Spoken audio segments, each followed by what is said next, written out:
Bien, bonjour à tous et bienvenue dans cette deuxième partie sur la notion de force. Donc aujourd'hui, on va essayer de détailler quels sont les types de forces, on va dire, que l'on peut rencontrer. Alors la première, c'est le poids, hein, la plus connue, on va dire. Sa notation, on va utiliser la lettre P pour poids. Et puis comme c'est une force, on va faire une flèche 1 sur le poids. Alors, son point d'application, c'est une force à distance, donc on va considérer que c'est le centre de gravité, et le point d'un centre de gravité, c'est G.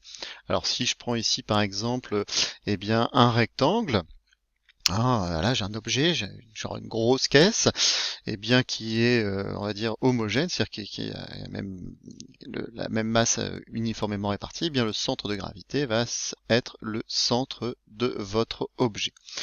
Alors, quelle est cette droite d'action? Alors, j'espère que vous savez que quand vous laissez tomber un objet, il tombe vers le bas, hein, donc c'est une droite qui va être verticale. Donc la droite d'action, on va appeler ça verticale. Donc ça veut dire que je vais ici faire une droite, donc verticale, hein. Donc ma droite d'action pour mon vecteur poids, ça va être ça, hein. Donc je vais passer par le point G et puis je vais tracer ma droite. Le sens, ça va vers le bas, hein. Voilà, donc vers le bas. Et l'intensité. Alors l'intensité, c'est une formule qu'il faut connaître, hein. P égale M fois G. Donc P égale mg. Donc P c'est le poids, et M c'est la masse de votre objet, et G c'est ce qu'on appelle, alors il y a plusieurs noms, ça peut s'appeler intensité de la pesanteur, ça peut s'appeler accélération due à la pesanteur, voilà, c'est une valeur aussi qui n'est pas à connaître mais qui est redonnée, donc G c'est 9,81. Alors les unités peuvent être de deux manières, ça peut être soit des newtons par kilogramme. Hein, pourquoi des newtons par kilogramme? Pas parce que si je prends G et que je passe le M de l'autre côté, le poids c'est en newtons et la masse c'est en kilogrammes, donc ça fait bien des newtons par kilogramme. On peut aussi avoir d'autres unités, hein, on peut appeler ça accélération de la pesanteur, donc ça peut être la même unité que l'accélération, c'est-à-dire aussi des mètres secondes moins 2. Hein, c'est tout à fait possible aussi, hein, les deux sont possibles. Dans ce cas-là, moi je vais mettre kilogramme non, newton par kilogramme, je ne mettrai pas des mètres secondes carrés, mais c'est tout à fait possible. Alors ça, c'est ce qu'on appelle donc l'accélération de la pesanteur terrestre. Donc je vais accélération due à la pesanteur ou de la pesanteur. Alors je vais peut-être pas prendre ma règle, sinon ça va faire des gribouillis. Donc accélération, j'ai mis accélérateur, je suis nouille moi. Donc, pardon, accélération accélération de la pesanteur. Voilà. Donc je vais reprendre ma règle et puis je vais le tracer. Donc je vais faire mon trait, donc qui va partir du point G. On ne rigole pas. J'ai entendu. Voilà. Et donc je fais ma flèche ici qui va vers le bas dans ce sens. Voilà. Donc la longueur de mon vecteur, ça va dépendre du calcul que j'ai, hein. Donc si je connais G, là c'est toujours donné dans l'énoncé, et je connais la masse de l'objet, je peux calculer facilement son poids. Et puis après avec une échelle, hein, si je dis que par exemple 1 cm représente tant de newtons, je peux tracer une longueur de vecteur sans problème. Voilà. Donc ça c'était pour la première des forces, c'est le poids. Alors ensuite, c'est force exercée par un support. Donc, imaginons que j'ai un solide à l'équilibre. Donc ici, là, imaginons que ma petite caisse, elle est en hauteur, donc voilà, elle tombe. Par contre, évidemment, si je la mets sur un support, ça ne tombe pas.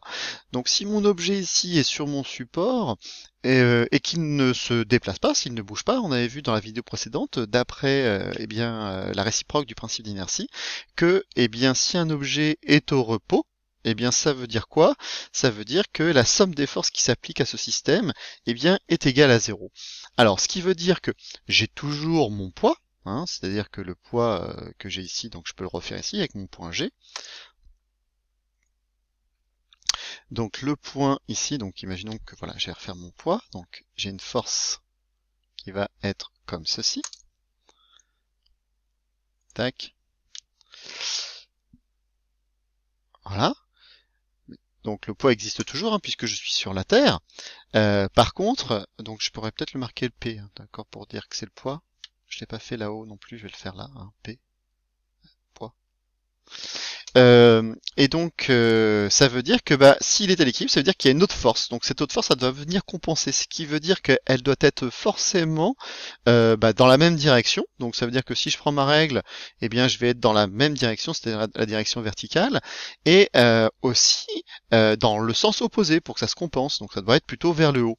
Alors cette force-là, c'est ce qu'on appelle la réaction du support. La réaction du support, donc je vais la faire d'une autre couleur, je vais la faire en rouge.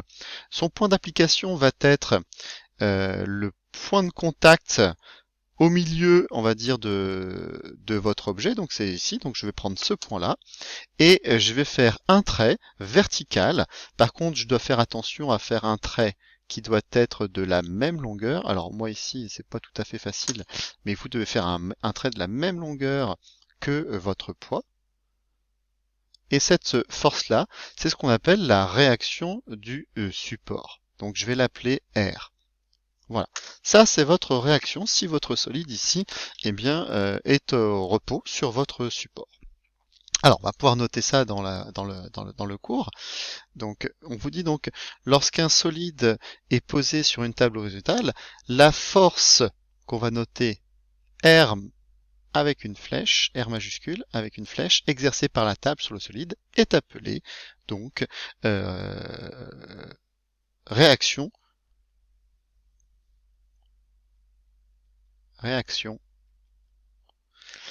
de la table. Ici, c'est le cas de la table sur le solide. Elle compense donc son poids. Voilà. Alors maintenant, alors ça c'était pour le solide à l'équilibre. Imaginons maintenant que je reprenne ce même cas-là. Donc j'ai encore mon rectangle ici, ma boîte. Elle est posée sur un support. Par contre ici, vous voyez, j'ai installé une poulie avec un poids. Ce qui veut dire qu'une masse marque une masse, peu importe. Et donc ça veut dire que ça va tirer par ici. Donc voilà, on imagine que là, dans ce cas-là, eh bien je tire. Si je tire ici, eh bien, je vais exercer une force supplémentaire et on va considérer dans un premier cas que je n'ai pas de frottement. Ça veut dire que quand le solide glisse, eh bien, on va considérer qu'il ne frotte pas sur la table. On imagine que c'est une sorte de patinoire ou alors que j'ai mis tout simplement un mobile sur autoporté. On a vu ça. Donc, un mobile autoporté, donc qui envoie un coussin d'air et donc globalement, on va pouvoir négliger tous les frottements. Alors, on vous dit donc si on exerce une force motrice supplémentaire, donc Fm, donc je vais l'appeler comme ça, F pour force et M pour motrice, ce qui va me mettre en mouvement, donc je vais l'appeler Fm. Donc Fm avec une flèche sur un solide pour le mettre en mouvement. Alors, en l'absence de frottement, la réaction reste perpendiculaire à la table et P plus R se compense toujours. Ce qui veut dire que si je représente, alors je vais le faire ici assez rapidement, donc je représente encore une fois eh bien, mon point G au centre. Voilà. Je vais tracer mon poids. Donc je sais pas moi, vous faites peut-être 1 cm, 2 cm de long, j'en sais rien, peu importe. Voilà. Donc on continue de faire sa petite flèche. Donc ça c'est mon poids P. Je vais faire d'une autre couleur, comme j'avais fait tout à l'heure, je vais faire en rouge, eh bien la réaction du support. Donc la réaction du support, je vais la faire bien à partir d'ici, et je fais la même longueur de flèche, absolument, important. Donc j'enlève ma règle. Donc je mets ma petite croix, ma flèche, ça c'est ma réaction du support. Et en même temps, en plus, je vais tirer. Donc je vais exercer une autre force. Donc là par contre, il faut que je tourne ma règle. Moi c'est plus compliqué que vous. Voilà. Donc je vais exercer une force, donc je vais la faire d'une autre couleur, je vais la faire en vert par exemple. Et donc là par contre, cette force, bah, ça va être exercé, on va dire, ça va être le fil ici qui va tirer sur mon objet. Ça veut dire que c'est une force de contact, ça veut dire que mon point d'application, eh bien, c'est le point de contact, c'est-à-dire c'est ce point-là. D'accord? Donc ce point-là, ça va être mon point d'application. Ici, eh bien, comment je vais tirer? Je vais tirer suivant le fil, donc je vais tirer horizontalement. Donc je vais le faire comme ceci. Puis je vais faire une flèche. Alors peu importe la longueur ici, c'est pas obligatoire que ce soit la même, on ne connaît pas cette valeur-là. On pourrait la mesurer par exemple avec le dynamomètre. Mais là, c'est pas le cas. Donc, j'ai ma force ici, Fm. Donc, vous regardez bien ici, si je n'ai pas de frottement, eh bien, j'ai toujours, quoi qu'il arrive, mon poids qui va être dans la même direction que la réaction du support. Ça veut dire que je peux faire un calcul mathématique en disant que si je suis toujours sur le support, hein, mais je tire, bah, j'ai un mouvement de rectiligne, eh bien dans ce cas-là, j'aurai mon poids, P, plus ma réaction, qui va être égale au vecteur nul. Donc ça ne change pas. Si j'ai pas de frottement, ça ne change pas, le poids et la réaction sont toujours les mêmes. Ce qui va changer maintenant, c'est quand je vais avoir un frottement. Alors on imagine que maintenant, eh bien ma petite caisse ici, eh bien frotte sur la table. Et bien si elle frotte sur la table, ce qui va se passer, c'est que votre réaction ici, la réaction du support, ne va plus être verticale. Elle va être un peu oblique. Alors je vais la représenter comme ceci. Voilà. Donc je vais la faire ouais, peut-être comme ça, c'est bien. Donc on va essayer comme ça. Donc j'ai dû la faire je sais plus, en rouge peut-être, donc je vais continuer dans mes. Donc votre réaction, en fait, elle va être comme ceci.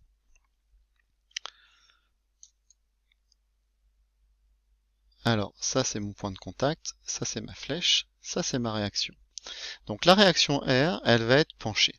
Si maintenant on imagine que je trace un petit repère ici,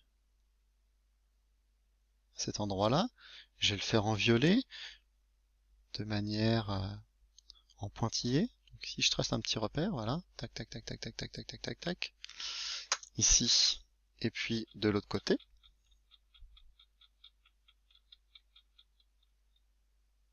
Voilà. Tac, tac, tac, tac, tac, tac, tac, tac. Eh bien, je m'aperçois de deux choses. Je m'aperçois que cette réaction, en fait, si j'avais un repère, imaginons que j'ai un repère ici, donc je suis en violet, imaginons que j'ai des petites flèches, peu importe. Eh bien, en fait, je vais avoir cette réaction, elle va se décomposer en deux parties. Elle va se décomposer ici, hein, si je fais des pointillés là-haut, je vais projeter ici ma réaction R.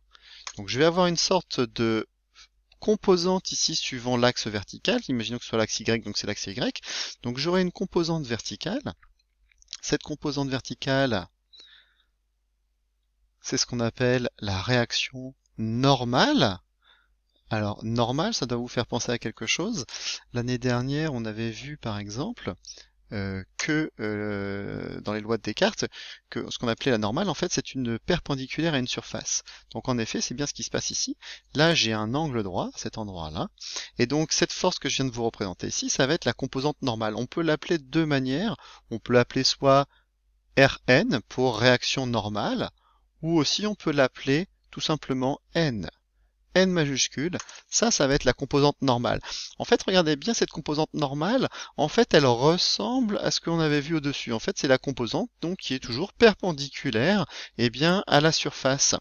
Et puis, bah, je voyais bien, j'ai une deuxième composante qui va se retrouver ici. Cette deuxième composante, alors je vais peut-être pas refaire ma règle ici, parce que sinon ça va être pénible.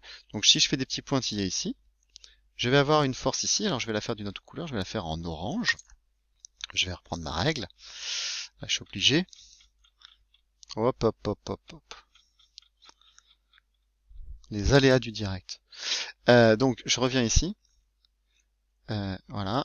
Donc, cette partie-là, cette composante qui va se retrouver ici, une composante sur l'axe X, et bien cette composante, ça, c'est une composante qu'on va appeler donc, alors on peut s'appeler tangentielle puisqu'elle va être tangente au déplacement, mais on peut aussi l'appeler, eh bien, les forces de frottement. Et ça, je vais la noter petit f, et c'est celle-ci qu'on va appeler les forces de frottement. Alors, si je peux refaire ce qu'on avait fait tout à l'heure, c'est-à-dire le poids, par exemple, je peux le refaire encore une fois. Ouais, je sais, c'est pénible avec la règle, j'y peux rien, je peux pas faire autrement. Donc le poids tout à l'heure qui était ici, donc je peux tracer mon poids, je l'avais fait en bleu, je suis bien en bleu, ouais. Voilà, donc j'ai mon poids ici. Donc je dois faire la même longueur que ma réaction normale, hein. C'est-à-dire que la flèche violette et la flèche bleue ici doivent être de la même longueur. Tac. Ici avec mon poids, avec mon centre G. J'ai toujours aussi ma force motrice, alors je sais plus en quelle couleur j'ai dû la faire en vert. Donc ma force motrice qui est toujours de ce côté-là. Voilà, ici à cet endroit-là. Tac.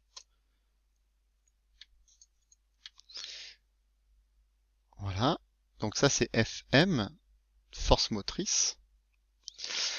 Donc voilà, ça c'est toutes les forces qui s'appliquent. Alors, j'ai ma force motrice, j'ai mon poids qui arrive, j'ai forcément ma réaction, sauf que quand il y a des forces de frottement, elle est un peu penchée comme ça. Alors elle est penchée toujours dans le sens contraire du mouvement. C'est-à-dire que vous voyez, je tire vers la droite, et la réaction, elle va pencher plutôt vers la gauche. En fait, vous aurez donc, on pourra toujours décomposer cette réaction normale en deux composantes.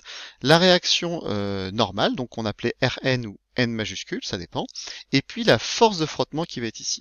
Donc si votre sol est rugueux, globalement, eh bien vous allez avoir une force de frottement qui va apparaître. Vous avez toujours une composante normale, et du coup, vous comprenez un petit peu mieux comment ça peut fonctionner. Donc évidemment, plus votre force de frottement va être importante, plus ici ça va être penché. En fait, on considère que ici le sens de sans frottement, c'est quand vous n'avez pas de frottement, donc justement cette composante est nulle et vous n'avez qu'une réaction qui va être normale. Voilà, donc ça c'est ce qui se passe avec les frottements. On va essayer de faire ça maintenant un petit résumé dans le cours. Alors donc on va pouvoir noter, donc s'il y a des frottements, la réaction R n'est plus perpendiculaire à la table, n'est plus perpendiculaire. Oh, j'ai peut-être écrit en bleu. Hops. Donc n'est plus perpendiculaire. Perpendiculaire à la table. Elle s'incline du côté opposé à la force exercée, du côté opposé à la force exercée. Hein. On voit bien ici que la force motrice est vers la droite et puis ma réaction elle est vers la gauche. R se décompose en une composante normale, c'est-à-dire perpendiculaire. Une normale, en mathématiques, c'est une droite qui est perpendiculaire à une surface. Donc en une composante normale, j'ai marqué quand même perpendiculaire à la surface, notée, alors je vais plutôt l'appeler N, si ça vous dérange pas, hop, N majuscule, et une composante tangentielle, ça veut dire que c'est tangent au mouvement. En effet, hein, le mouvement il est horizontal, la force de frottement ici elle est aussi horizontale. Mais par contre c'est de sens opposé, appelé force de frottement. Donc opposé, appelé force de frottement.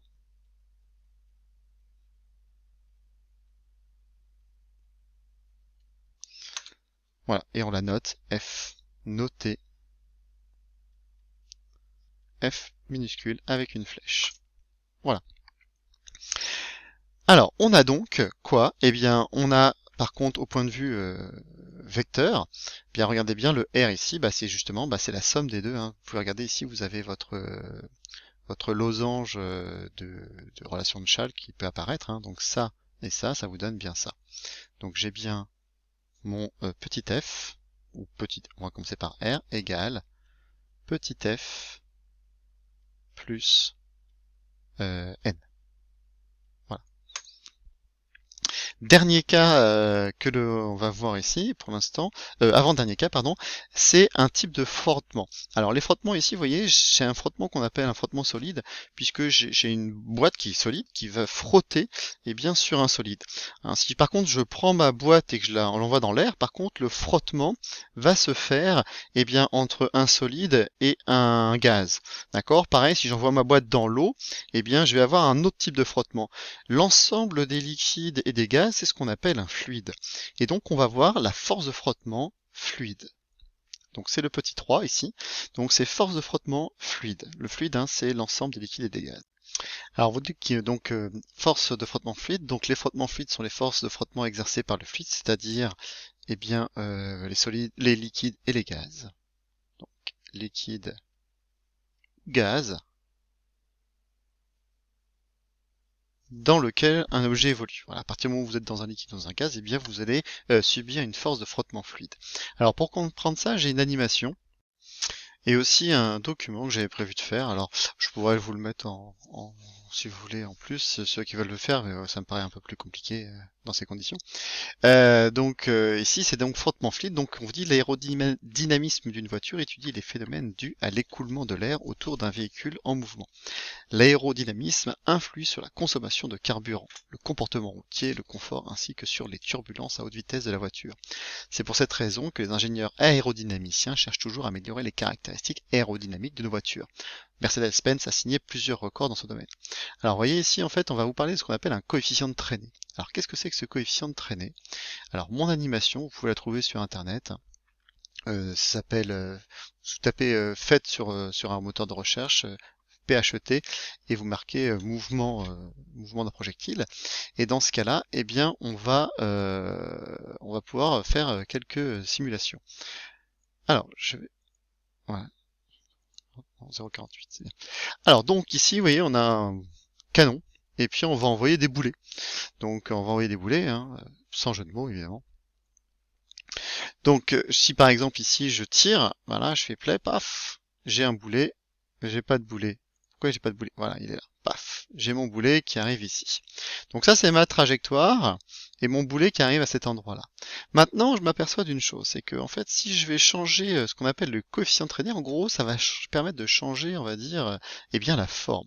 Si je prends quelque chose de beaucoup plus plat sur la droite, donc comme ici, et bien dans ce cas-là, vous voyez, j'ai un coefficient qui va augmenter, hein, je suis passé de 0,48 à 0,99, et voyons ce qui se passe quand je retire un boulet de canon. Bing. Évidemment, ici, vous voyez, votre boulet eh bien, va moins loin, d'accord? Ça veut dire qu'en fait, il a subi plus de frottement. Au contraire, hein, si je lui donne une forme aérodynamique très poussée, comme celle-ci par exemple, mon coefficient de traînée ici eh bien, va diminuer très fortement, et dans ce cas-là, si je tire, et bien là, mon boulet va beaucoup plus loin. Donc évidemment, autant vous dire que calculer pour avoir un coefficient de traînée le plus bas possible pour un véhicule, eh bien, ça va faire forcément des économies de carburant. Puisque moins vous allez avoir de traînée, pour la même force exercée, vous allez aller beaucoup plus loin. Alors maintenant, je vais effacer tout ça, et puis on va s'intéresser eh bien, au vecteur ici. Alors, je vais mettre plutôt total ici. Donc je vais faire play, paf, tchac. Alors là, j'ai pas beaucoup, donc je vais plutôt prendre quelque chose qui a beaucoup de frottement. On va reprendre. Donc on est reparti.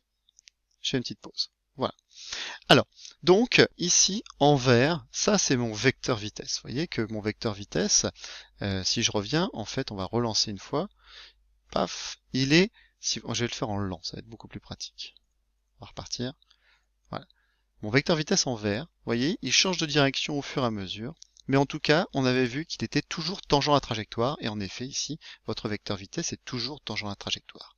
Maintenant, si je regarde autre chose. Alors ici, ce sont les forces qui sont appliquées à votre système.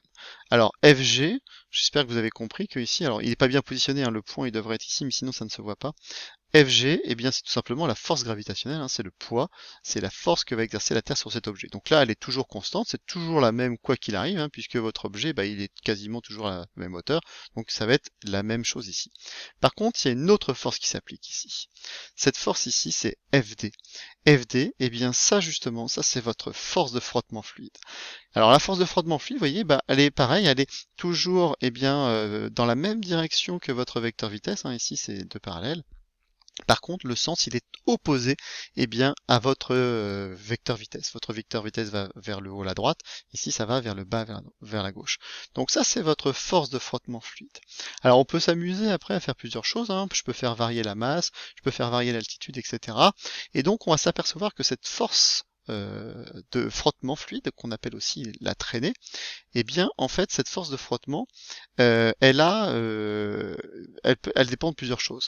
Donc cette force de frottement, on vous dit donc en mécanique des fluides, c'est la mécanique justement qui va s'intéresser aux fluides, eh bien la traînée est la force qui s'oppose au mouvement d'un corps dans un fluide, soit en automobile, la force qui s'oppose à l'avancement du véhicule dans l'air et agit comme une force de frottement. Il est donc dans l'intérêt des conducteurs de diminuer la traînée. Donc cette traînée, alors ici c'est Fx, voilà on l'appelle comme ça, c'est 1/2 de ρ V2 S Cx. Alors, qu'est-ce que ça veut dire tout ça? Donc c'est la moitié de ρ. Alors ρ c'est la masse volumique de l'air. Donc voilà, donc plus vous allez avoir, vous allez avancer dans un gaz ou dans un fluide qui est dense comme de l'eau, et bien plus cette force de frottement va être importante. Évidemment, hein, si vous essayez d'avancer dans l'air et dans l'eau, vous vous rendez compte que c'est pas la même chose. L'eau a une masse volumique à peu près 1000 fois supérieure à l'air, et donc c'est beaucoup plus difficile d'avancer dans l'eau que dans l'air. V2, donc CV c'est la véhicule c'est la vitesse pardon de votre véhicule. On s'aperçoit que évidemment plus vous allez aller vite, plus cette force de frottement va être importante. Quand vous êtes en voiture et que vous essayez d'aller avancer plus vite, et bien l'air qui va s'opposer à vous va être d'autant plus important que vous allez aller vite. Et en plus c'est au carré. S, c'est la surface frontale. En gros, bon, pour vous expliquer simplement, si je reprends mon truc ici, c'est la surface de cette partie-là qui va être en contact avec l'air. Voilà, c'est cette surface-là. Donc ça, peu importe, ça vous n'avez pas à le savoir. Euh, et puis CX, c'est un coefficient de traînée. Alors le coefficient de traînée, bah ça dépend, on va dire, de plein de choses. C'est toujours une donnée qui est faite. Alors vous avez vu ici le coefficient de traînée, bah en fait ça va dépendre globalement de la forme de votre mobile. Hein. Si j'ai une sphère, bah c'est 0,47. Si c'est une demi-sphère, c'est 0,42. Un cube, 1,05. Un profilé 0,04, etc., etc. Donc on a un coefficient ici qui va dépendre de ça. Alors, autant vous dire, voilà, donc j'avais plusieurs questions après, mais vous allez pouvoir, si vous voulez, vous les ferez. J'ai pas fait de correction, vous vous débrouillerez. Donc je reviens à la partie court pour gagner un petit peu de temps, sinon ma vidéo va faire 3 heures. Donc, en fait, voilà, c'est super important cette histoire de frottement fluide. Par exemple, ici, si on prend l'aérodynamisme d'un avion, bah, là, on va avoir ici, eh bien, un intérêt à avoir un coefficient de traînée un peu particulier. Alors, donc, si je reprends ici mon avion. Alors mon avion, il a plusieurs forces. Alors déjà, premièrement, comme ma règle est horizontale, je vais la faire ici. Bah, déjà, les moteurs vont exercer une force motrice dessus. Donc je l'avais faite en vert ici, donc je peux la faire là. Alors ce que je vais faire pour que ce soit plus simple, je vais la faire tous au même point, à partir du même point, à partir de ce point-là. Donc j'ai ici une force motrice, c'est-à-dire que les réacteurs de l'avion eh bien, permettent de tirer cet avion, c'est ça le but. Donc ici, je vais l'appeler F ou FM, peu importe. FM pour force motrice. Vous êtes quand même sur la Terre, même si vous êtes dans un avion, donc ça veut dire que vous êtes quand même soumis eh bien, au poids, parce que voilà, il y a toujours une masse et vous êtes sur la Terre, donc vous avez un poids. Donc ici, vous avez toujours ce poids-là, voilà, qui va être comme ceci à peu près. Je fais pas, c'est difficile de faire à l'échelle. Donc j'ai un poids P, voilà. Et puis ben, j'ai encore une réaction. Donc cette réaction, comme il y a des forces de frottement, en fait elle est forcément un peu penchée, comme on avait vu, dans le sens opposé à la force motrice. Donc je vais faire ici une force de frottement, ouh, ouh, ouh, ouh, à peu près comme ceci. Oh, j'ai du mal, on ne se moque pas. Euh, Ici, une réaction qui va être comme ceci. Donc la réaction R, ici. Comme la dernière fois, on avait vu donc que je vais avoir donc une composante qui va être normale. Donc ça va être, donc si je prends pareil, si je prends la verticale ici, elle va avoir cette longueur-là. Donc je vais la faire verticale comme ceci, jusqu'au point de la flèche. Je ne peux pas faire autrement, donc je vais le faire il me reste quoi comme couleur? En violet. Bien ça, violet. Donc jusque exactement à ce point-là. Ça doit être pardon. Ça doit être ici, le bout de la flèche doit arriver à cet endroit-là. Donc ici, c'est ma réaction normale. Alors cette réaction normale, on va l'appeler autrement après. Je donnerai un nom après. J'aurais dû le faire dans l'autre sens. Je vais pas recommencer la vidéo pour ça. Voilà. Et donc ici, ma force de frottement, je vais la faire en orange comme tout à l'heure. Et je dois bien aller, par contre, jusque ce point précis, c'est-à-dire le point qui se trouve juste en dessous du bout de ma flèche. Donc ça, c'est ma force de frottement fluide, qui va dépendre d'un certain nombre de paramètres, petit f. Alors je reviens sur la flèche en violet. En fait, cette réaction normale, quand on est dans un avion, je ne sais pas si vous savez comment ça s'appelle, c'est ce qu'on appelle la portance. La portance, c'est ce qui permet donc à l'avion de décoller. Alors à quoi elle est due, ça on verra, c'est une autre histoire. Et en fait, donc vous avez aussi une portance. Alors souvent on l'appelle pi. On va pas l'appeler P, parce que portance ça commence par un P, mais on va pas l'appeler P, parce que P c'est le poids. Donc on va l'appeler pi. Ouais, j'ai pas très bien fait, je vais le faire un peu mieux. Voilà, je vais le faire plus fin aussi, je pense. Oups, plus fin, c'est là. Voilà. Donc ici, c'est un pi, avec une flèche, puisque c'est un vecteur. Voilà.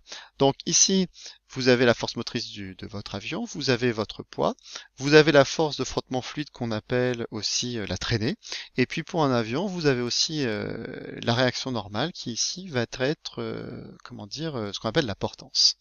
Alors, on va pouvoir noter ça dans votre cours. Alors, si on fait un bilan des forces, vous avez plusieurs choses. Vous avez premièrement le poids P, voilà. La force motrice, Fm, la force motrice de TFM, donc F indice petit m, due au réacteur.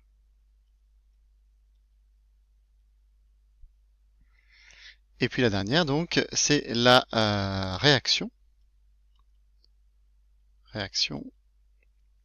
grand R avec une flèche.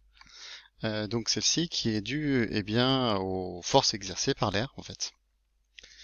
Donc la réaction grand R exercée par l'air.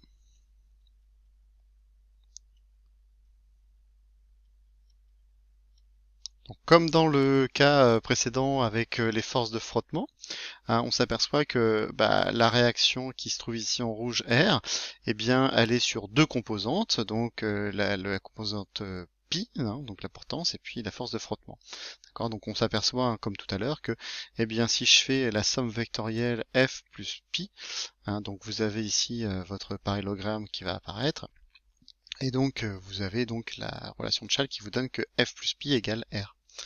Donc on a F plus pi est égal à R. Voilà. Donc je vais faire un petit détail après sur les deux là. Donc pi, c'est ce qu'on appelle la portance. Donc portance. Hein, c'est composante normale de la réaction de l'air. Elle maintient l'avion en vol. Hein, on voit bien qu'elle est vers le haut. Hein, c'est bien ce qui va maintenir vers le haut. Hein, ça c'est dû aux ailes. Et puis la F minuscule. Donc celle-ci c'est la force de frottement fluide. Donc force de frottement fluide.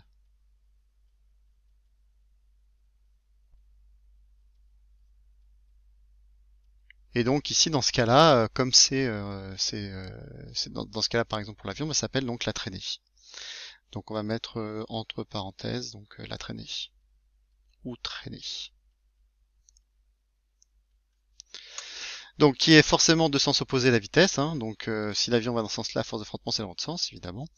Elle est proportionnelle au carré de la vitesse, c'était dans la formule qu'on a vue, hein, mais qui n'est pas à connaître. Et un coefficient qui dépend du fluide, la forme de la surface du fluide, de la rugosité de la surface. D'accord? Donc en fait, on va dire que cette force ici, elle va être proportionnelle, donc je vais mettre K pour un coefficient de proportionnalité quelconque, hein. Elle est proportionnelle surtout à la vitesse au carré. Voilà. C'est pareil, c'est pas à savoir, ça, je l'avais même pas en encadré. Dernière force à connaître, c'est la force élastique. Alors de la même manière que tout à l'heure où j'avais une animation, donc sur la fiche que si vous voulez je peux vous la donner, donc c'est celle-ci.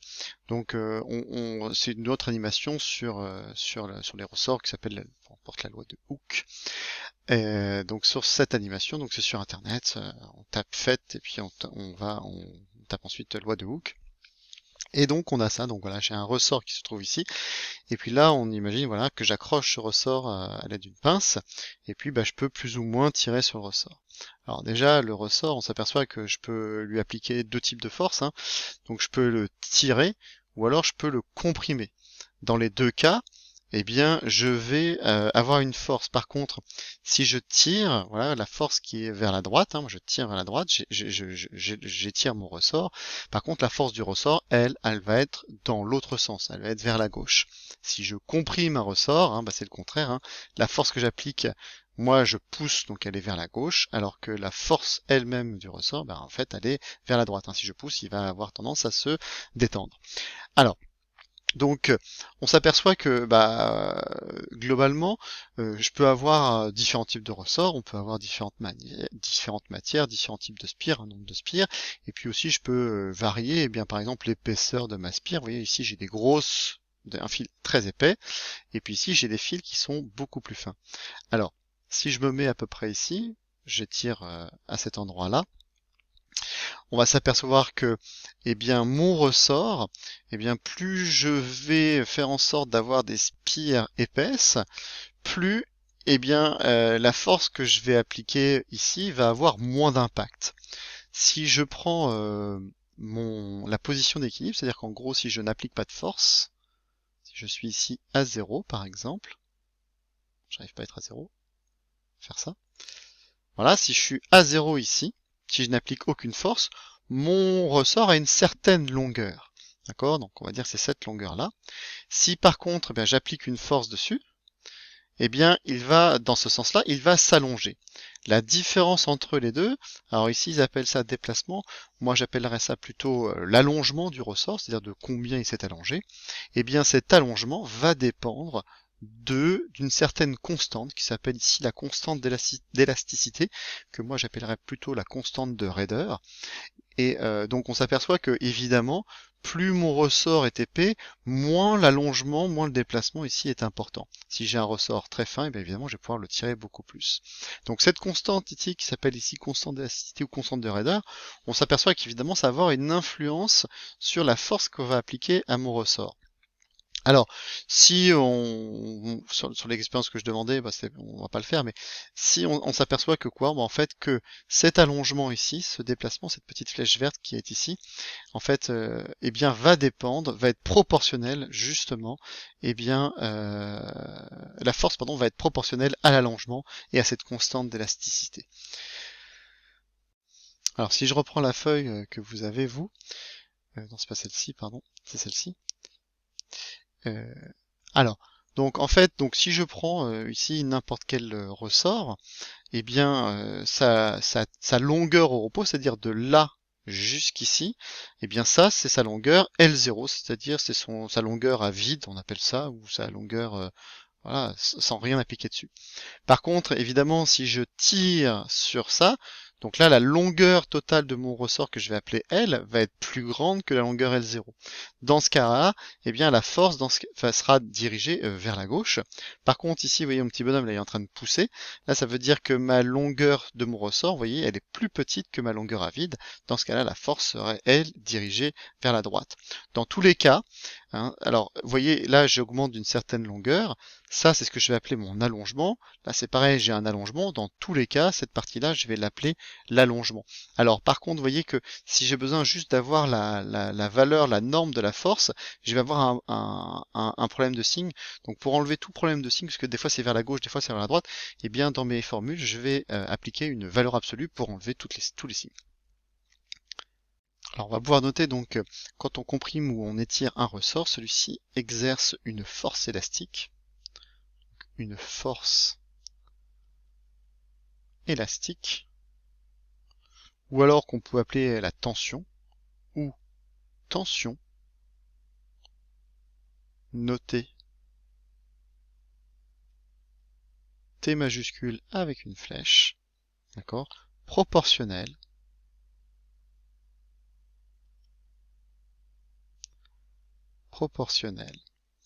à son allongement, donc à son allongement, que moi je vais noter delta x parce que c'est une différence. Alors qu'est-ce que c'est que ce delta x? On peut le noter ici, hein, le delta x que j'ai, eh bien c'est cette valeur-là, c'est cet allongement-là, c'est de là jusque là. Donc ça c'est mon delta x, hein, de là jusque là. Alors comment est-ce que je fais pour le calculer? Bah, regardez bien, hein. C'est quoi? Bah, c'est la longueur totale de mon ressort moins la longueur à vide. D'accord? C'est cette grandeur-là moins celle-ci, hein. J'ai bien le delta x qui se trouve ici. Donc mon allongement ici, delta x, c'est égal à L moins L0.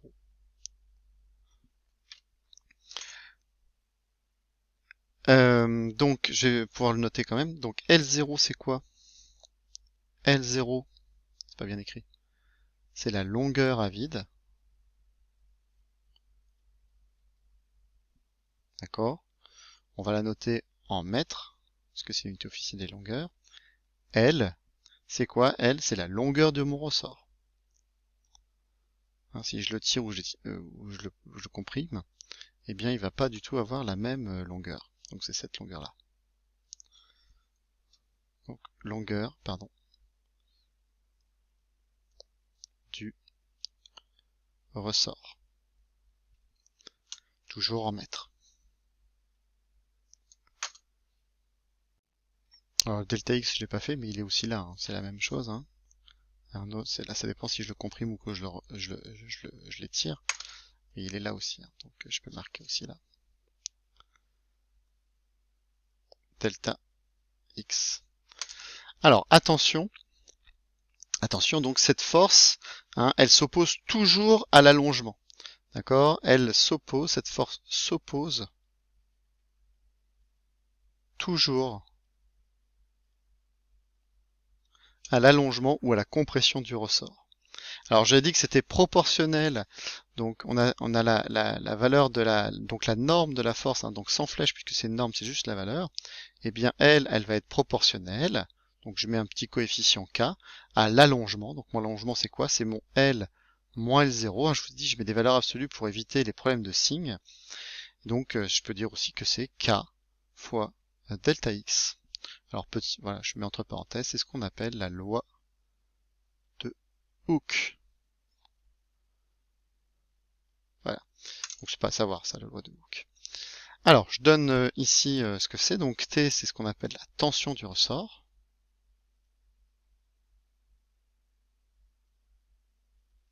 Donc ça va être en newton. X, c'est ce qu'on appelle l'allongement. Comme c'est une différence de longueur, c'est toujours en mètres, hein. Allongement, c'est pas bien écrit. Allongement, il y a marqué. Et puis le K, c'est ce qu'on appelle la constante de raideur.